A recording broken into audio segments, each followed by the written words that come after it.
Thomas Gray was born into comfort. His father, a wise and hardworking man, left behind a fortune built from years of sweat and sacrifice. When Thomas inherited it, he was still young, but unlike many who start rich, he was careful. He listened, he learned, and he worked.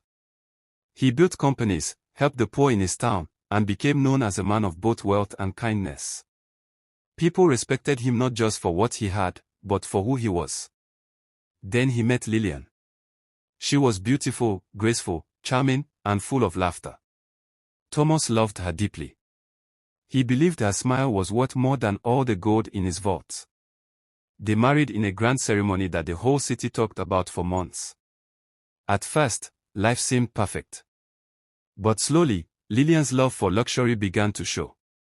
She wanted more of everything, more jewels, more dresses, more trips. The more Thomas gave, the more she asked for. He thought love meant never saying no. Their children grew up watching their mother's ways. They learned to measure happiness by what they could buy. Thomas tried to teach them the value of work, but his voice was drowned by the noise of their desires. They wanted cars before they could drive, mansions before they could stand on their own. Years passed, and Thomas's once strong hands grew tired. He had spent his life building a future for them, yet they spent it faster than he could ever earn it back. One by one, his businesses fell. The same people who once called him sir and friend turned away. Even Lillian's smile faded when the money did. She began to speak less to him and more to her wealthy friends, complaining of the life she no longer had. Then came the day he lost his last investment. The house, the cars, the servants, all gone. Lillian left soon after, taking the children with her. Thomas stayed behind in a small apartment on the edge of the city.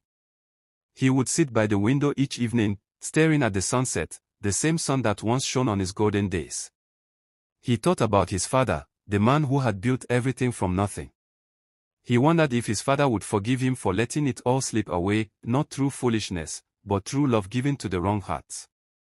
Sometimes, he would walk through the town he once helped build. Few recognized him now. Yet, he would smile kindly at those who did, as if to say, I have learned what truly matters.